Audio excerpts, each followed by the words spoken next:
Earlier this year, Bengals head coach Marvin Lewis expressed his desire to agree to a contract extension with the team because he thinks it'll put everybody's mind at ease regarding their futures. Now, a month later, Lewis is still without an extension beyond 2017. Via the team's website, Lewis still wants the deal for a sense of security, but also said, quote, "I don't think it's critical or crucial." Stephen A., what does it say about the Bengals that they're still considering an extension for Marvin Lewis? It says that they don't care about the citizens in the city of Cincinnati, that they mean absolutely nothing to them, that citizens in the city of Cincinnati are absolute suckers because they're going to continue to patronize and support our product no matter what level of ineptitude we continuously support. And more importantly, we can prove that because we don't seem to care about winning and they don't seem to mind. Marvin Lewis is the coach of the Cincinnati Bengals. Yes, up until last year, he had taken them to the playoffs 5 consecutive years. It has been 14 years this man has been on the job. He has not won one single playoff game. Jason Garrett has won a playoff game, along with a bevy of other coaches who are not considered on his level. He has come up short.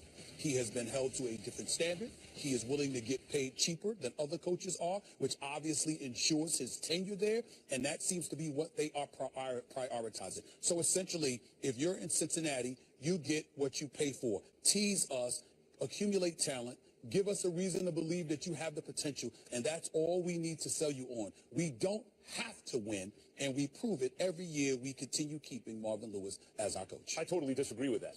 Now, let me be very clear. Just because I personally, if I ran the Bengals, if I owned the Bengals, I wouldn't extend Marvin Lewis necessarily, and neither would you. That's my own personal opinion about it, my own analysis. Doesn't mean that the team doesn't care about winning by keeping him. What the Bengals are essentially saying here is they're looking over the landscape and they're saying, could be worse, could be a lot worse. We could be missing the playoffs and having instability as teams like the Buffalo Bills and others do, the constant turnover of coaches. In fact, until this year, make the playoffs every year. And in fact, the year before last, Andy Dalton seemed to be turning a corner. The defense looked good heading into the playoffs. Everything was coming up in the right way for the Bengals. They may have gone on a run. Dalton gets hurt. It's out of their control. I mean, sometimes the quarterback gets hurt. You run into some bad luck. That was their best chance to go on a little run. So, is Marvin Lewis the best? Listen, there's only one Belichick, but is he Pete Carroll or Mike Tomlin? No. But you could do a lot worse than Marvin Lewis. And this, to me, reflects the Bengals looking around. Maybe you could accuse them of not swinging for the fences. They're not trying to hit home runs. But with Marvin Lewis, they see a chance to just get on base, and you get in the postseason, and maybe a good thing happens. Maybe Andy Dalton and the team gets hot. Because if you don't have a Mike Tomlin or a Pete Carroll, there aren't that many of those guys to go around.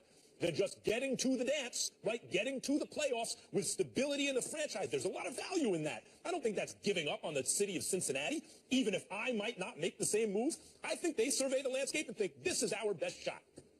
There is no way on earth that a franchise that has already had a coach for 13 plus years and have never won a playoff game can conceivably reach the conclusion that this is our best shot, because you've had 13 shots. Or if you want to give him the first 6 years because it was so inept in Cincinnati, you've had the last 7 shots. This man is 0-4, 0-for-13, 0-for-7, 0-for-6, 5, 4, 3, 2, 1. Whatever number you want to attach to him, he is 0, donut, nothing in the postseason. Right. You cannot be in the NFL right with parity, which is what they pride themselves on. The Cincinnati Bengals have never won a playoff game with Marvin Lewis. You know what Marvin Lewis is? Can't say anything. Marvin Lewis is Marty Schottenheimer light.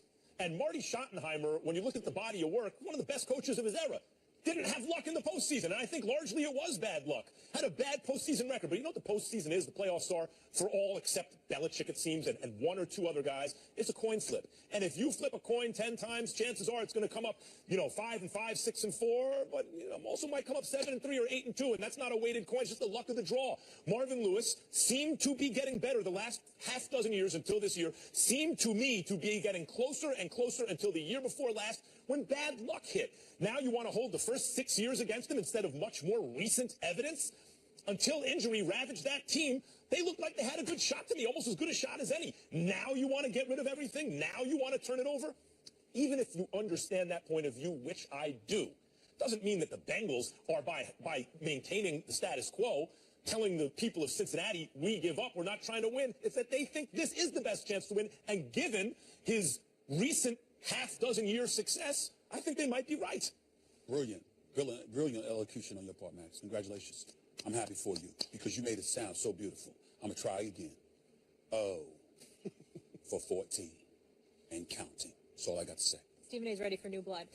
Let's keep it going, guys. It was a special weekend for the Cowboys as Jerry Jones' former head coach Jimmy Johnson and the 90s triplets reunited for the 25th anniversary of their first Super Bowl as a group. The biggest surprise of the party was that Jerry and Johnson were pretty friendly. This comes as a surprise since the two have been at odds since 1994 when Jerry decided to move on from Johnson after winning back-to-back Super Bowls. Max, is this kind of rekindled relationship a sign that Jerry's starting to get it? I think the answer is yes. I think the answer is yes here. And I'm a Giants fan, which means a notorious Cowboys hater. That's right.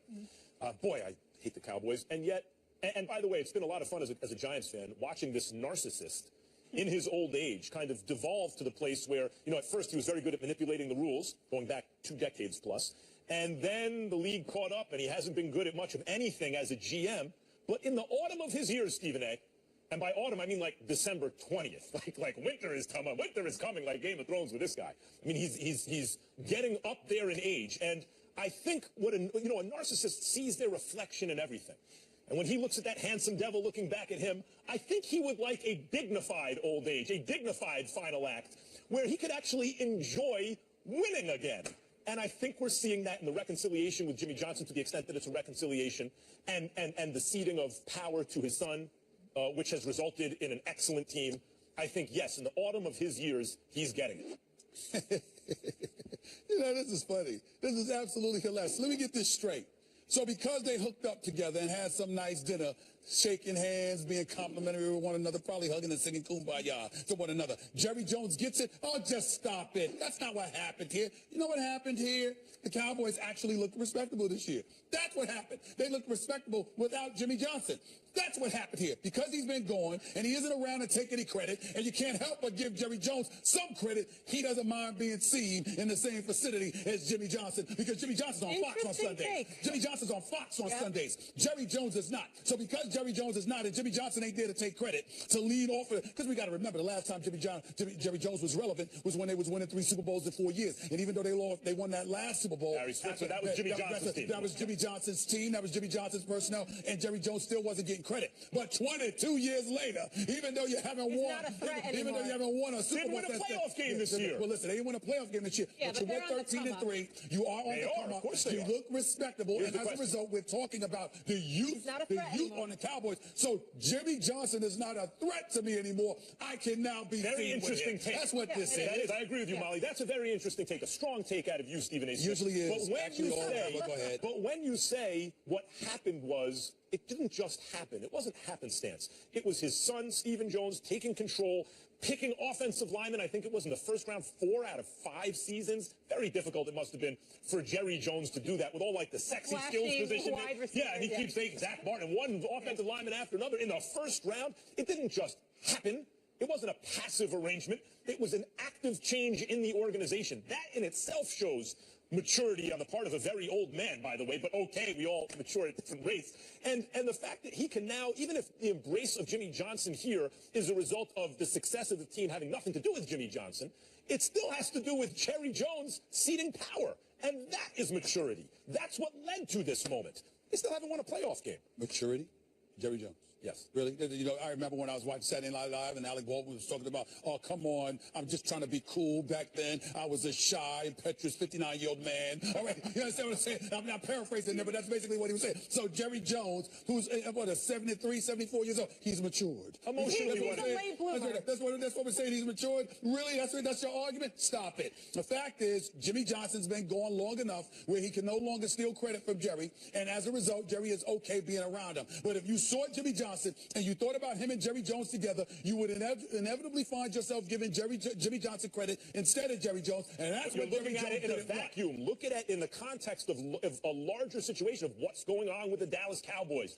Now, Jerry Jones was always the GM. He's the GM in name. He's not really the GM anymore. Not him. The point is that ultimately somebody like Max is going to look at Stephen Jones. When you think about the Dallas Cowboys in this day and age, you do thinking how many rings would they have? You thought of Jimmy Johnson in a long time. But you think of Jerry Jones. You weren't thinking about Jerry Jones before you were thinking about Jimmy Johnson. You're not thinking about Stephen Jones now. You think about Jerry Jones. Stephen Jones. You think about Jerry Jones. That's what you think about now. I lost track of the Joneses somewhere. That's right. If they stayed together, how many rings would they have had? I mean, look, the fact is they underachieved. Barry Switzer, it's not that he's a bad coach or anything. He's a really interesting guy. but you would never have guessed just one more at that time. You'd have guessed at least 2 or 3. I'd say one more. Here's why. Because Deion still would have beat you that year. Barry Switzer was there. He would have beat the Jimmy Johnson team. When Primetime went to San Fran, they would have still beat Dallas. Now, you would have won again if Prime had come to Dallas. But if Prime had stayed in San Francisco... Jimmy Johnson, what makes you think he doesn't? Well, I'm just saying, that's my point. That would have happened. But if Jimmy Johnson stays in Dallas, but Primetime never comes... You still might have had 3 and 4, but you ain't going to have a whole bunch. Right. Deion was the balance of power more than anyone back then. No question.